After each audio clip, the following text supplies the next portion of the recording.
Buenos días. Mi nombre es Silvia Justo, soy psicoanalista, fundadora y directora de Cesamende, institución dedicada a la asistencia y docencia en psicoanálisis. En primer lugar, quiero agradecerle a mi colega Graciana Gorris, quien impulsó la pronta creación de este espacio. Así que, Graciana, muchísimas gracias, nuevamente.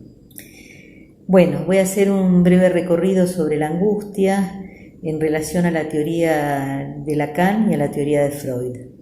Voy a comenzar por Lacan. Hay un planteo que hace Lacan en las primeras clases del seminario 10, el seminario de la angustia, un planteo que dirige a los analistas principiantes, en donde ubica la angustia como lo que debería ser. No dice lo que es, lo que los sofoque, lo que los guíe, poniendo en primer lugar la importancia de la experiencia de la angustia para el analista y siendo además una guía para conducir la cura. Voy a dejar por unos minutos este planteo inicial que hace Lacan para retomarlo posteriormente. Pero también Lacan afirma que lo único que puede ser un peligro para el sujeto es el deseo, porque para que el término sujeto pueda constituirse, depende como condición que haya en plaza, por así decirlo, algún deseo al que él llamó deseo del otro, dependiendo la constitución del sujeto de la existencia de este vector, de esta dimensión.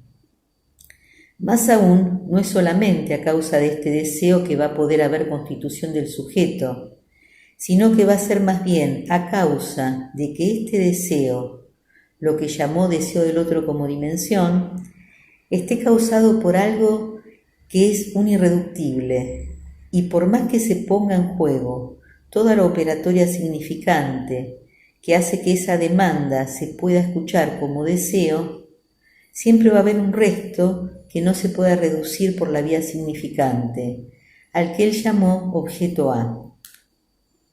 De la deducción y localización de ese resto dependerá la constitución subjetiva. Más adelante hará de ese resto la causa de su deseo y tendrá, en el mejor de los casos, algunas maneras de enfrentarse al deseo del otro sin ser tragado por esta dimensión.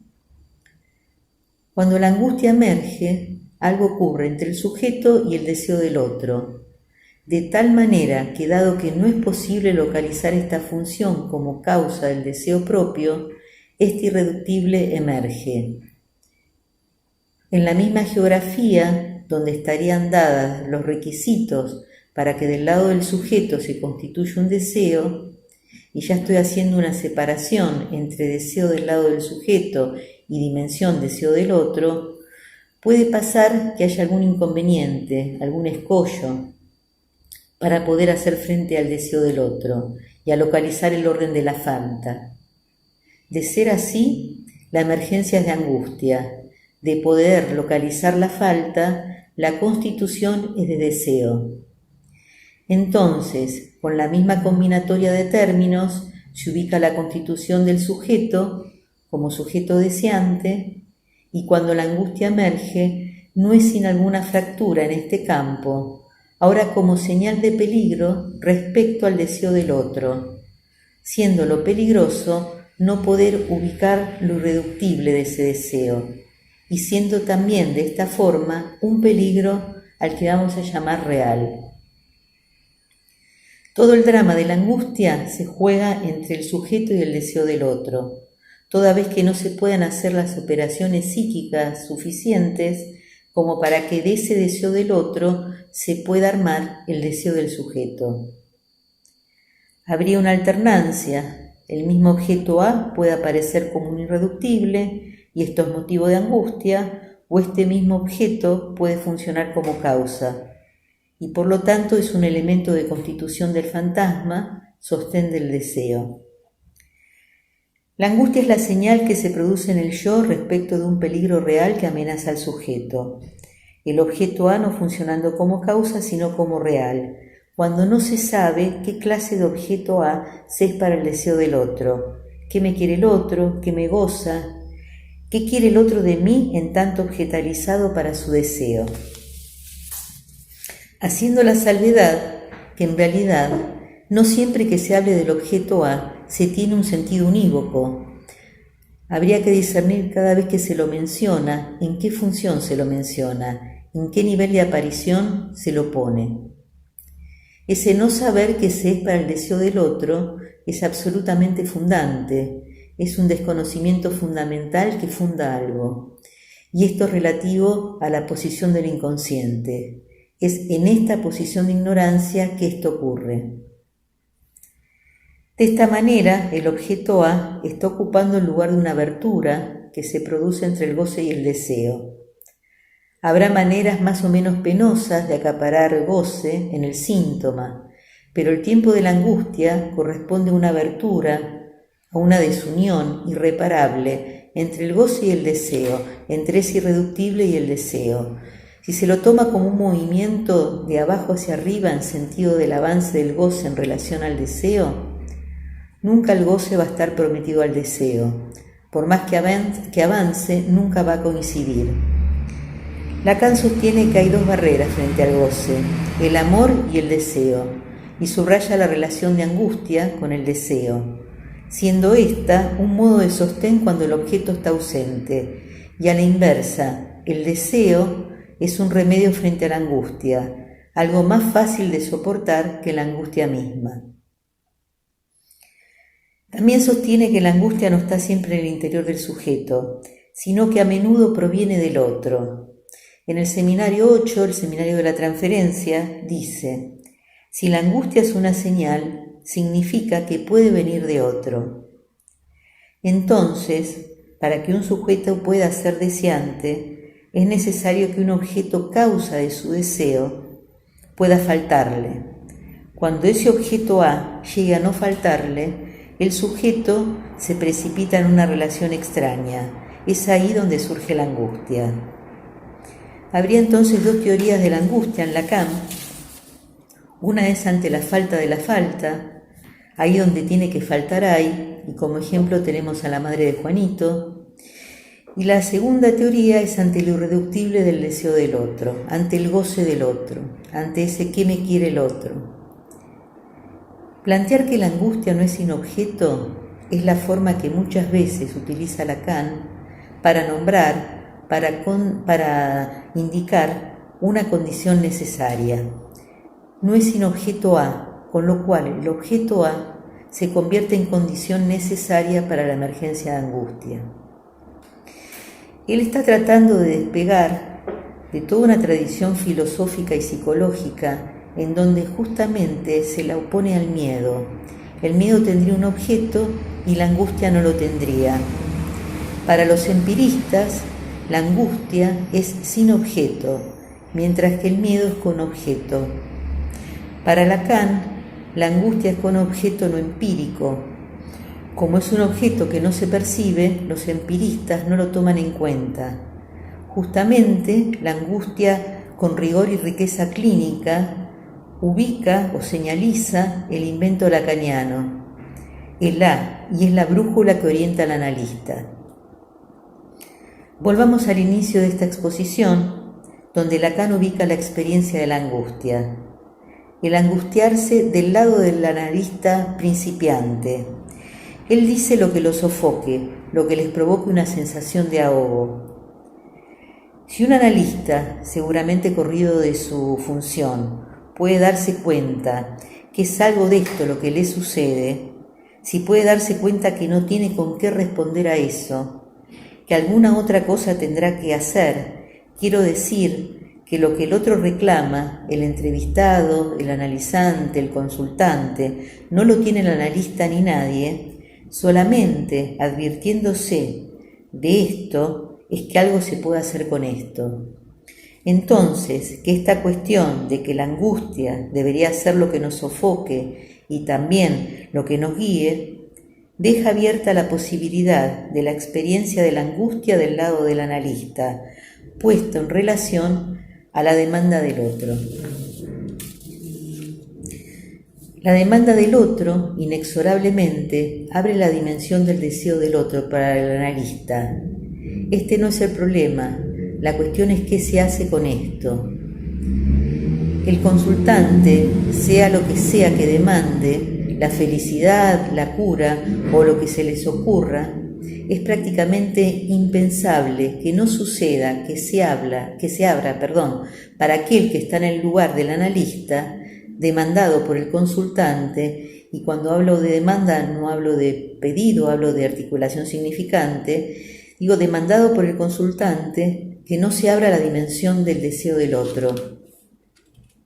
En este sentido, se podría ubicar que la angustia podría ser guía en el sentido de estar al borde de la tentación de querer dar lo que no se tiene, y esto se llama amor. Es función del analista dosificar y canalizar la angustia.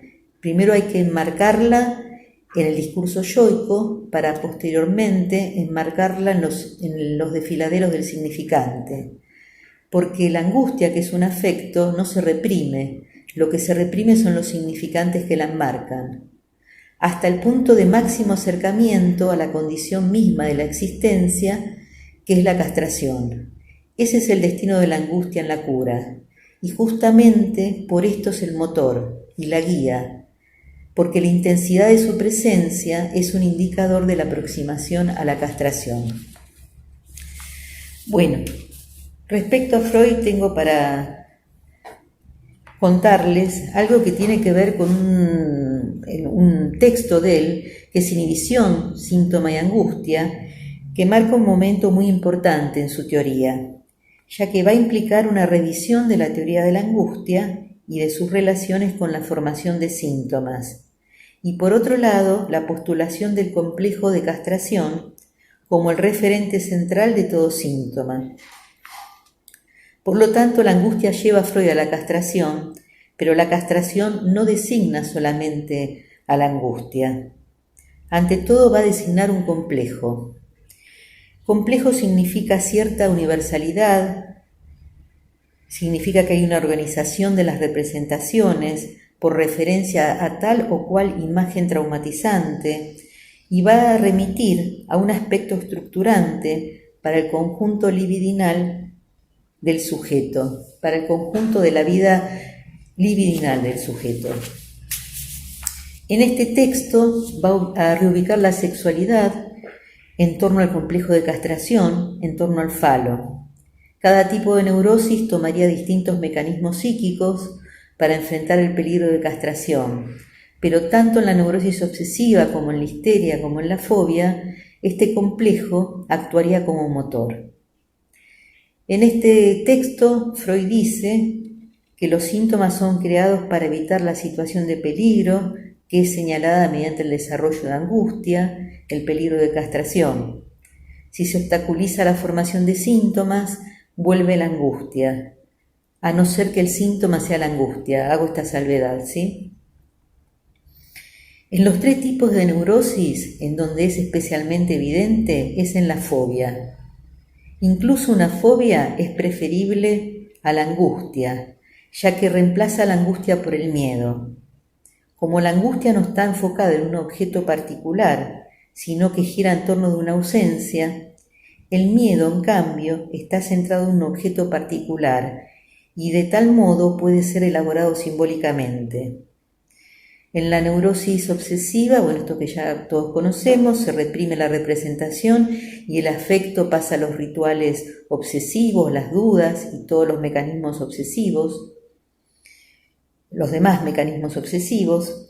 En la histeria se reprime la representación y el afecto se desplaza a una parte del cuerpo. La función del síntoma, ya sea conversivo, obsesivo, fóbico, es volver innecesaria la manifestación de angustia.